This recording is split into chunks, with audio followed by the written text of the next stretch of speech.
Salut tout le monde, victoire du Paris Saint-Germain, j'ai envie de te dire quand même logique, voilà, même si c'est ennuyeux, etc., sans public, j'ai pas envie de me répéter, mais franchement, cette saison elle va être très longue parce que voilà, avec le Covid, etc., là, il n'y a pas que le Paris Saint-Germain qui est ennuyeux, en fait, ça englobe un tout, tu vois ce que je veux dire. Mais avant toute chose, si toi aussi tu as eu la nausée avec la caméra de Canal+, n'oublie pas le petit pouce bleu. Non mais c'était incroyable, cette caméra, les amis, je ne peux pas. J'espère qu'ils vont arrêter ça.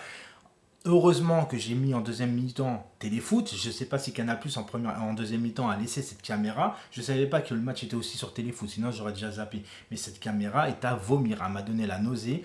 Des fois, le ballon, il suivait pas. Enfin, la caméra suivait pas le ballon. C'était n'importe quoi. Dites-moi en commentaire si toi, tu as aimé cette caméra. Mais quand j'ai vu sur Twitter le nombre de personnes qui s'est plaint, ah bah c'est sûr que frérot, si tu avais envie d'avoir des abonnés sur ce match-là, t'as raté. T'as raté complet.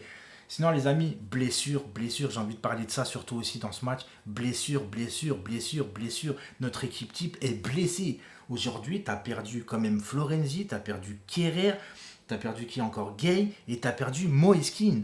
4 blessés aujourd'hui, c'est incroyable. Je vais vite fait parler de Tourelle parce que au début, la compo, bon, Marquinhos défenseur central, ok, j'ai dit bon, bah enfin. Mais pour une fois que tu mets Marquinhos défenseur central, frérot, mais Danilo titulaire au milieu de terrain, tu vois ce que je veux dire. J'étais un peu déçu de ça.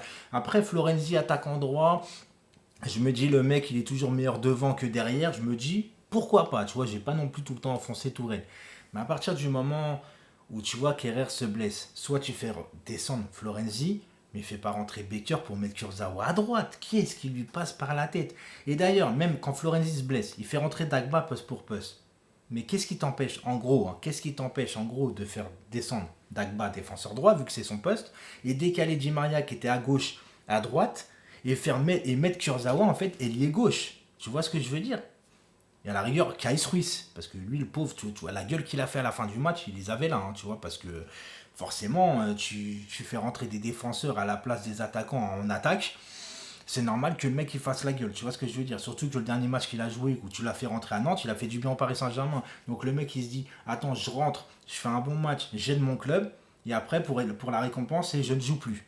Donc Tourelle, je comprends pas ses choix encore une fois. J'ai pas envie de m'attarder forcément face à lui, parce qu'on a quand même gagné ce soir avec un bon résultat, etc. Mais très honnêtement, dites-moi les amis si c'est moi, mais je m'ennuie, tu vois. Mais là, ce soir, c'est pas que le Paris Saint-Germain en fait.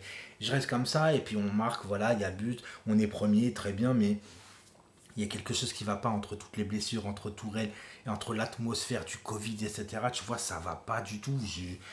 Je comprends pas. Par contre, Moiskin, les amis, avant qu'il se blesse, malheureusement, encore un but. Tu vois, je suis content parce que tous ceux qui l'ont un peu poignardé vite fait avant qu'il joue le premier match, déjà, c'était tout de suite ah nanana. Quand il a joué le premier match, il a un peu raté, c'est vrai, tu vois, mais ça arrive, un premier match, tu peux le rater. Tout de suite, ils se sont acharnés sur lui. Maintenant, le mec, il marque en Ligue des Champions, il marque en championnat. Détermination. Moeskin, pour moi, c'est détermination. Homme du match, bah, sans surprise, c'est Di Maria, tu vois. Mais qu'est-ce que vous voulez que je vous dise d'autre, en fait, dans ce débrief, en fait, les amis? Tu vois ce que je veux dire ou pas? T'as vu un match de football, t'as vu un match de Ligue 1, en fait. Alors, sans prétention, le Paris Saint-Germain va terminer champion. Parce qu'il n'y a pas de concurrence, tout ce que tu veux. On a une équipe titulaire de blessés. Bah, tu gagnes forcément le match face au troisième avec un score large. Donc, qu'est-ce que tu veux dire à part qu'on est au-dessus sans prétention? C'est même pas de la prétention, c'est pas que je veux mettre notre club au-dessus de tout le monde. C'est que les clubs d'en dessous ne suivent pas en fait. Tu vois ce que je veux dire? On a beau avoir 11 joueurs absents avec des Mbappé, des Neymar, des Verratti, de Mimi Kiki, c'est tout ce que tu veux.